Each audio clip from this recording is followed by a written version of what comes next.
Ayan, naglalakad-lakad-lakad lang kami ngayong umaga ni Fabio dito sa Cremona. As usual, sweet walking lang kami mag-Jowa Bell. So, ayan medyo makulimlim siya ngayon, ha? At mamayang hapon, hindi kami mag-walking. Magba-bicycle kami.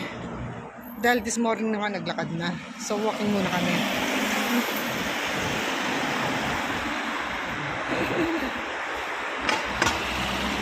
Medyo makulimlim ang panahon. Makulimlim ang panahon. Pero sarap maglakad, guys. Fresco. Ayan, sa karsada tayo. Narinig niyo naman yung ingay ng mga sasakyan. Pero hindi ka tatawid ng red light. Siyempre, hintay mo mag-green.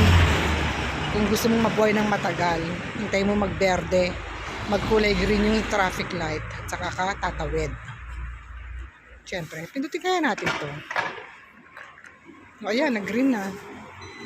Pwede na. Yun may sounds din siya para sa mga bulag.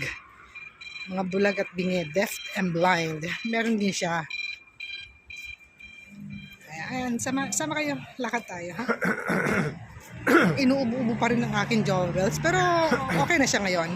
Not like before, talagang grabe, as in grabe. Ngayon okay na siya. Ayan.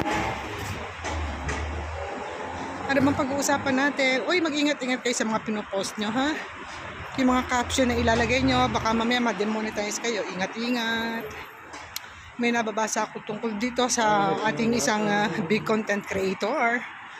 Yes, inamin naman niya nagkamali siya at gusto na nga niyang i-delete na unahan lang siya ni Meta. Kaya, yan, nagbababala siya para tayong lahat pag-ingatin. Siyempre nga naman, sinishare niya yung para tayo lahat aware na mag-ingat din sa ating mga caption na ilalagay. Okay?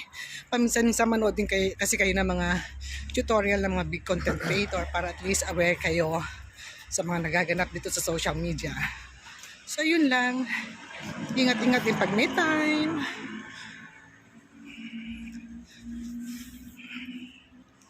Thanks for watching, guys. Yes, kasi kahapon nanood nga ako, napanood ko sa FB. Doon niya, yung mga tutorial. Siya mismo nagsalita. Inamin naman niya, yes. Inamin naman niya. Kaya lang, yun nga, naunahan siya ni Meta na i-delete. Talagang siya. Kaya ayun, nagkaroon ng problema yata yung kanyang page. Pero sumulat na siya ng letter para kay Meta. So guys, ingat-ingat din tayo pag may time, ha? Huwag basta-basta maglalagay ng mga caption. Think twice before you post it. Ganun lang yon. Salamat sa iyong pagbibigay warning para kaming mga small content creator nakakapag-ingat din. Thank you so much. Maraming salamat. Bye. Yan.